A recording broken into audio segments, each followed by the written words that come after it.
Hey, what's up? It's Comic95 the Savior, and for this video I really want to talk about something that's very personal to me. It's been about a year or two since I've made a video talking about my personal life, and not so much like just work and complaining, but my past, I should say. I haven't really made a video going into great detail about everything that's happened to me growing up, and part of that has been because it's embarrassing to talk about, doesn't sound believable, and beyond just that, it's hard to talk about. But I feel like I'm ready to now. I feel like I was forced into doing it, because not forced as in like doing something that I don't want to, but the moment arose where it became appropriate. The other day, I received a message on Facebook Messenger from my abuser, who happened to have been my eldest sister.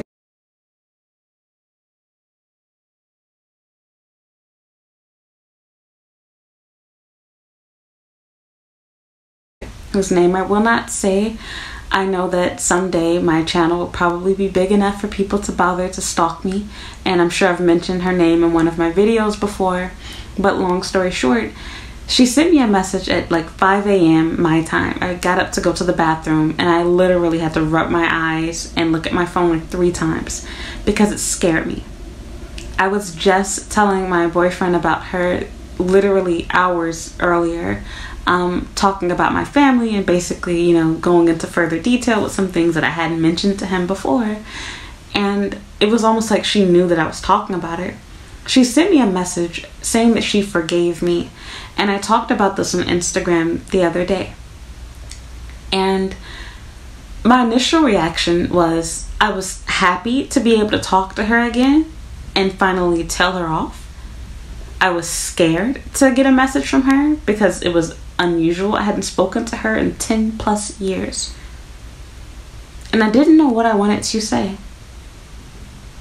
But when I did reply, it came to me and it flew straight through. I finally got to confront her. I finally got to tell her everything that I knew she did to me. All of the lies she told, the things she did to hurt me. And it felt great to finally be able to tell the truth. It felt good to finally put the person that tormented me, the person that took away my childhood, to put her back in her place. To tell the person that physically, sexually, and emotionally abused me for years, the person that ran my name through the mud, that told everyone I was crazy and was all of these bad things, that I was a thief and just the most horrible person in the world, that ruined my relationship with family members, friends, people that I went to church with. To finally be able to tell that person that they no longer had control over me felt amazing.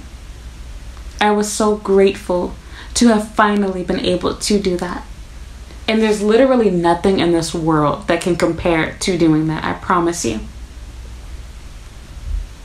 I spent my whole life being abused as a child, in every way that you can think of, from everyone that I knew pretty much. I was so self-conscious, so anxious, so brainwashed that I was busy trying to protect and cover my abusers because I wanted people to believe that I was normal. I didn't want people to know that there were things going on at home. Not because I didn't want help, but I didn't want people to think something was wrong with me. And because I was bullied and teased and tormented and tortured at home, I thought that was normal to do. When I was given the opportunity to tell people, no one believed what was happening to me. No one at my church believed me. No one at my school believed me. The police told me that what happened was too far, back in the past, and that they're there to handle what's going on right now in the house. The police were always at my house. There was always calls, always fights, every day. It was a constant thing. I came to Japan not just for the reasons that everyone else does, because they love anime, etc., and I plan to make another video talking about this, might I add, but to get away from my problems. And normally, I wouldn't advise that people do that. Because the reality is, your problems will not magically slip away. But it does help.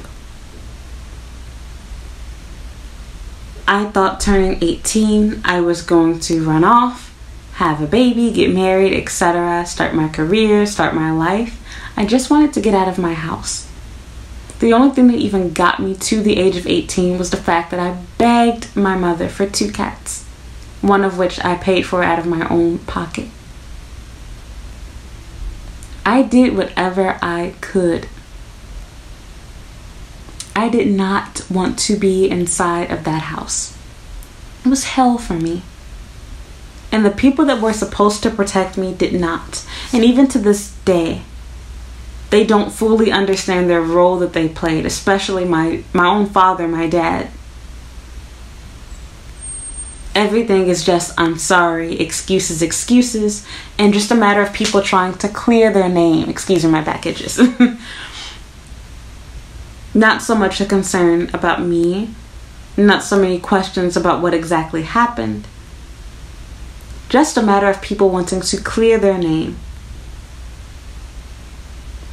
My sisters made up the majority of the abuse that I went through, but ultimately it was my mother and father who failed me, because they were my parents. They were the ones who were supposed to protect me and take care of me, and both of them failed to do so. Both of them enabled and allowed the things that were happening to me to take place. They did nothing to protect me, and they took part in the abuse. And to be honest, I still don't fully understand or know what exactly did they do to me.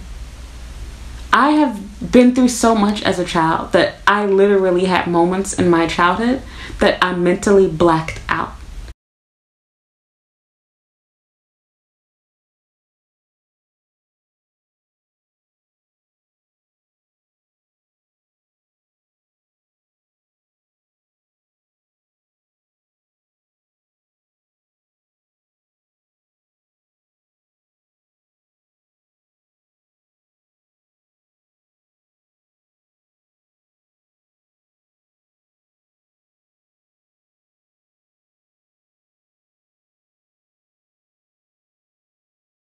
And have no recollection of what happened, because I didn't want to remember it.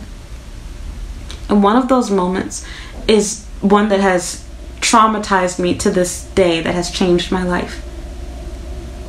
There was a moment in my life where my mom and my sisters kept me held inside of a basement performing an exorcism on me, a fake one, for about 3 days. I wasn't allowed to eat. I wasn't allowed to go to the bathroom. They put a blanket over me, in which, if I recall, they poured water on it and did all type of crazy stuff. Mind you, I'm blindfolded. I cannot see. I'm in the dark. I'm in the basement. They're playing crazy Christian music. They used this olive oil as anointing oil. Just the smell, the music that was being played. I can still hear, feel, smell everything. I was forced to eat pages out of a Bible. Like, the stuff that happened to me makes no sense. I was then kept in a closet at one point. I was moved from the basement to upstairs. I was outnumbered. I thought I was going to die. And when I did make it to school, I didn't really think to look for help. Before I even went back to school, I expressed to my mother, what am I going to say to my teacher? How do I explain to my friends why I was gone? And when everyone asked, I proudly said, oh, it was a family emergency. That's what I was coached to say.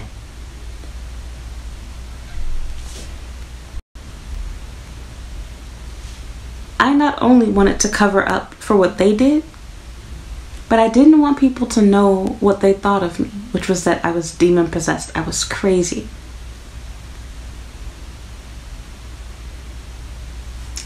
I still remember the last time I even got a whooping. And the last time I almost got a whooping, it actually got me sent to a mental hospital. I'm not even kidding you. Embarrassing to talk about, but I'm at a point in my life where I can. I was upset with my mother. because I was supposed to have had a visit to go see my dad. And my mom got into an argument with my dad, and she canceled it like how she always did. If my dad wasn't being nice to her, it ruined the visit. I was furious because I was supposed to have seen him before my birthday. But as a kid, I didn't know any better until I became a teenager that my dad had a drug addiction. My dad had a drug addiction, and he knew that if he made my mom upset before a visit, before a birthday, before a holiday, he wouldn't have to make up an excuse for what happened to the money that he had. It would be understandably gone a week or two later. But if he were to get, the visit on the day he was supposed to have had visitation, or he was supposed to have seen us, then he would have to come clean and explain that he spent the money on drugs. Or give some other type of crap excuse on what he did with the money. I was really angry. I remember going and throwing stuff around the house and yelling at my mom and pouring the milk out of the fridge on the floor. And mind you, that was all a huge deal because my mom did not have money like that. She was angry. And I remember she took the belt that she had, and while she was trying to whoop me, she hit me across my face with it. I got angry. I remember fighting her back. My mom is short, but she's strong. And she eventually called the police on me. And when they asked what she wanted to do, I believe they recommended taking me away and sending me to the place that was called Hartgrove. And she let them. And even when she had the opportunity to change her mind, she didn't. And it wasn't wasn't the last time she would do this. It ended up happening again for a second time. I was a tweener back then. And it hurt me. I was angry. And I had already learned and been conditioned that I wasn't going to get help. Because no matter what I said, they just want money. They want to put you on medication. They don't care about you. Their goal is to make money. Their goal is to get paid. I knew from talking to the police that they weren't really on my side. So, long story short, I'll probably go into all of the stuff in greater detail another time. I didn't want to go back home. I didn't think to go into such detail to talk about everything that had happened to me before that point. But I expressed that I didn't want to go back home, that I wanted to be put in foster care. But I realized that there was a system, there was a game, and I learned that from the other kids that were there. You have to show that you're making improvements by being there. And after you do that, you get to go home. And by improvements, that means you have to show that you're no longer angry about your situation at home. You have to take whatever medicine they put you on. You have to avoid fighting or arguing with the staff or other people there. And then you go home. And as soon as I stopped complaining about how I didn't want to go back home, and as soon as I stopped talking about how bad things were at home, sure enough, I got sent home. Whether I'm right or that was a lie, I believe it was right because I went there twice and the same way worked each time. It was a system. And all it did was make my life even more of hell afterwards. Because then the arguments and fights that we had went from being, about having a different dad and jealousy and, your dad did this to you, etc. It then became, you're crazy.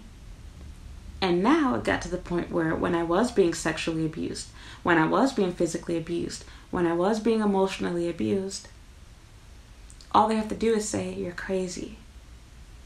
And now there's proof. And now you're really not believed. Because you've been on medicine and you've been hospitalized.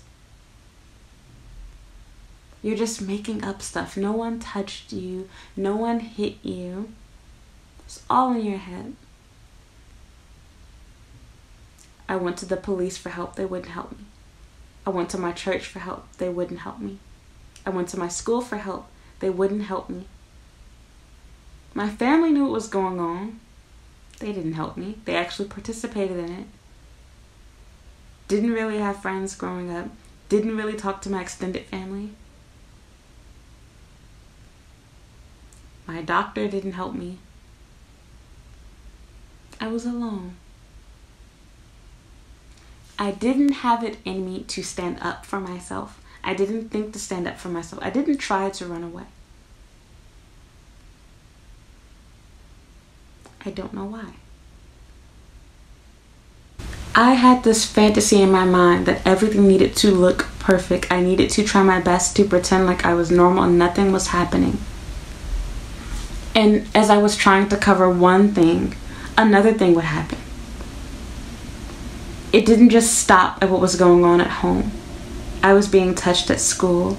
I was being touched at church. I didn't know how to talk about it. I didn't know how to tell someone to stop. And eventually, I won't even lie, I started to like it, as weird and messed up as that sounds. I was a child. I didn't know what I was doing. I tried to become a prostitute as a preteen. I was talking to grown men, trying to get them to buy me things to move myself out of the house. I was willing to sell my body for luggage, for a computer, for a phone, for a room to stay in. For most of these people, they knew how old I was and they did not care. They didn't care that I was 12. They didn't care that I was 15. They wanted sex.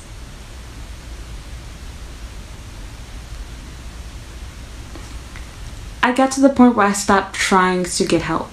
I stopped trying to tell people my story because I wasn't being believed by anyone. Every time I'd open my mouth, it just didn't seem believable or realistic. And then, even beyond that, I got to the point where I would just avoid people. I didn't want to talk about what was going on because I wanted to pretend like everything was normal. And while I was busy trying to make everything normal, the main person that was abusing me, my eldest sister, she was running around and gossiping about me. I wasn't even talking about her, but she was running around and telling everyone how crazy and messed up I was. She continues to tell these same lies and stories to this day. It's hurt me. It made me angry. It made me feel sad. I didn't know what I should say. I didn't know what I should do. I didn't know who I should talk to. So I didn't. I was quiet.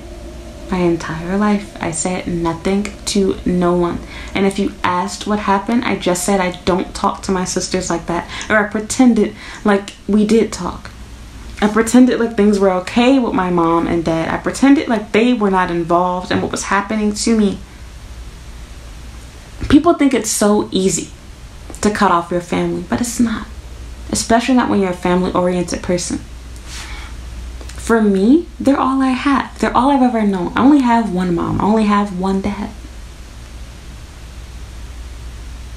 I can hate my parents. I can hate my siblings all I want. But they will forever be related to me. And even when they die, even when I die, it won't change that. It is difficult to cut off family. It is hard to seek help when the people that you've gone to don't believe you. When the people that are supposed to help you are hurting you. Who do you go to? And I feel like that really messed up everything for me in my childhood. I feel like I've always been forced to be an adult. Not just because of what people were doing to me and saying to me, but because I was invisible. I was left on my own. And despite the fact that my mother knew what was going on and knew about what my sisters were doing to me, and she even participated in it at times too, she continued to let them watch us. My dad as well. He was too busy doing drugs, too busy being abusive himself to other people, that he wasn't concerned or worried about what was going on with me and my brother. He would call to complain and yell and talk about money and my mom and my sisters, but he never really fought to change our situation to get us help. So before I get all dragged off into everything that's happened to me, again, I'll have to make another video to do a full timeline and explain everything in great detail about what happened to me. But my point is, I am not angry. I'm not. I got everything off my chest. I surprised her. She was shocked. She denied everything and accused me of lying and ironically trying to ruin her name, which was so ironic considering what she did to me years and years after we even stopped talking to each other. She was the reason why I had stopped going to church, even to this day. My favorite church, they did not help me when I went to them for help. Ironically, the person that I asked for help ended up cheating on his wife. He had been doing it for years before then, but nobody knew about it. His affair came to light after the situation. She told everyone all of these untrue, false things about me, exaggerated, and like most people, told her side of the story, which not only wasn't true, but it didn't include anything that happened to me by her. And I have every right to be angry. I have every right to be mad. I have every right to not forgive. But that is not me. It's not what God wants. And it's not going to make me happy. It's not going to make me feel better. What good does holding a grudge do? It does nothing. While you are busy holding a grudge and thinking about and hating and plotting on what to do to someone, you're wasting your own time, your own life. The best revenge is the revenge that God seeks and handles for you on your behalf. I actually regret some of the stuff I said to my sister in my message. I let her have it. I told her how I felt about her, I got on her appearance, etc. And that wasn't right. I shouldn't have done it. It felt good to do, I won't lie, but I shouldn't have done it.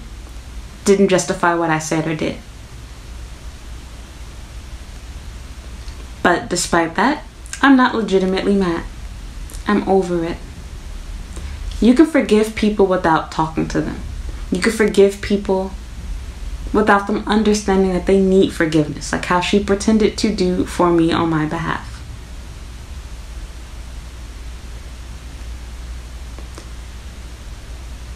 I was given the best advice by a man by the name Dwayne Bryant. Years and years ago, he came to my school and he said to us, I will loosely loosely quote what he said, but he essentially said, there's two ways that you can react when someone says something to you. You can either get mad and fight them because of what they said is true. You can get angry over it.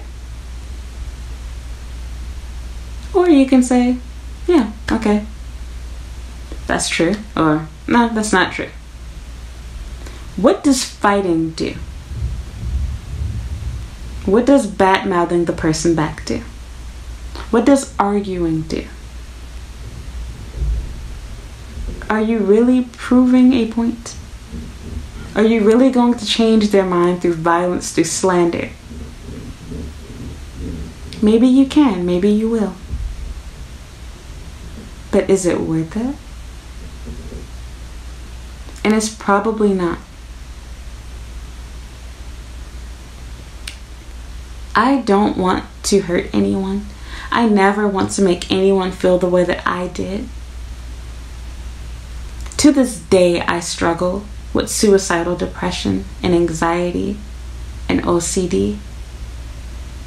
To this day, I have issues trusting people.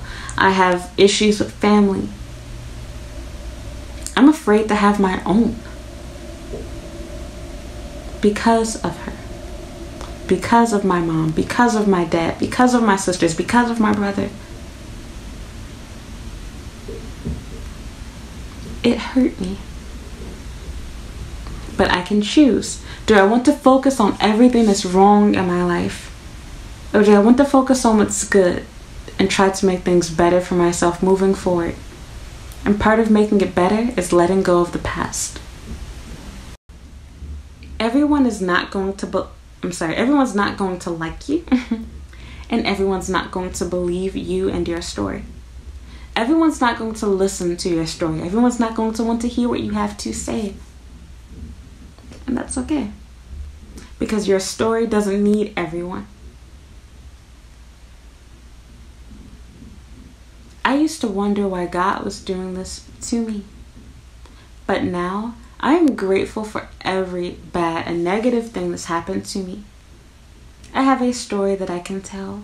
I can help other people. I'm understanding towards other people. I know how to listen to other people.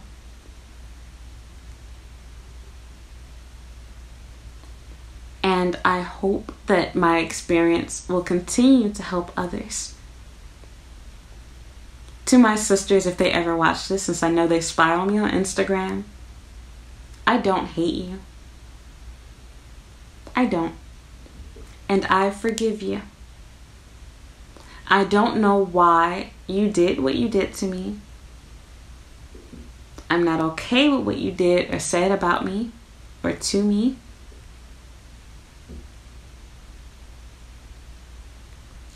But I forgive you. They're not on my mind anymore, I promise you. They're not. I'm too busy thinking about my own future, my own family, having my own kids, my own education, my own degree, my own house, my own job, my own business, my cats, my YouTube channel, my blog, clothes, music, having fun taking pictures, painting, drawing. I'm too busy living my own life to be worried about something that happened years and years and years ago. Did it hurt me? Does it still affect me to this day? Yes, it does, sadly. But I will not let my abusers take control of the rest of my life. They took away my childhood. I lost roughly 15 to 16 years of my life. But you want to know what? I am going to live the rest of my life, which will be a lot more than 15, 16 years. And it already has been. To the fullest. I want to give back and help people that are hurting. I want to have fun and enjoy my life myself and do things that I want to do. I am so happy to be able to live in my own place, to have a boyfriend, to be away from everyone and all of my problems. And that's a big reason why I wanted to come to Japan, as I said. I wanted to get away from it all. And I have, and I did. But just being here wasn't enough to make me happy. My problems didn't go away. I replaced my problems with things that made me happy. From studying a new language, to working on my degree, to having, a dream job. I didn't let their hate, their lies, their abuse, their slander ruin my life. They may have ruined my childhood, but I won't let them ruin my adulthood. I feel sorry for them. I'm sorry that grown adult women in their early adult years felt the need to abuse, hurt, and lie to a little girl. I feel sorry for them because they are the ones who were truly sick. They put on a good show. They fooled everyone. But the show is over now. And again, something that I had to learn. I can't worry and focus on trying to prove who I am and prove who I'm not to people. All I can do is be myself. All I can do is share my side, talk about what really happened. And people have the right to believe or not believe whatever they want. That's cool. But I know what happened. God knows what happened. And there's things that I don't even know. And if you're someone that's been in my situation, I hope that you'll come to terms with it and do the same thing. You have to forgive them. You have to let it go. It's only going to hurt you. I used to want to kill them. I used to want them dead. But I don't anymore.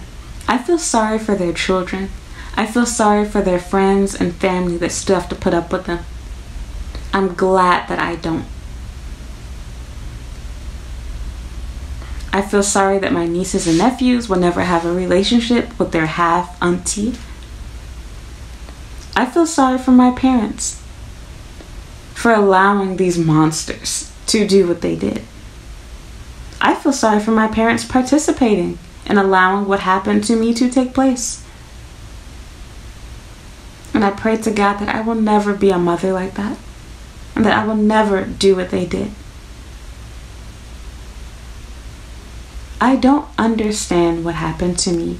I don't understand why me. But I know that God only allows things to happen to you if you're strong enough to handle them. And I feel like it was meant to be in a way. I feel like my story was made to help other people. My experience was made to bring me to something else. I love where I am now in my life. My life is still not perfect. I have my own problems, my own issues to deal with. I'm not perfect by any means, but I'm still human.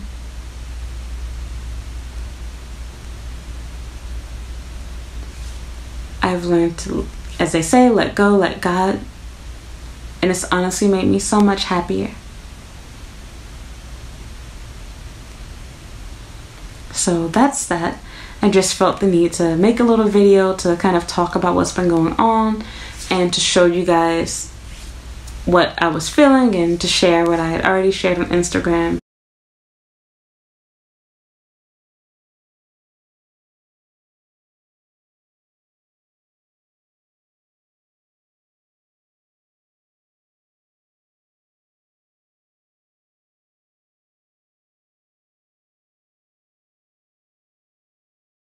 And Twitter here.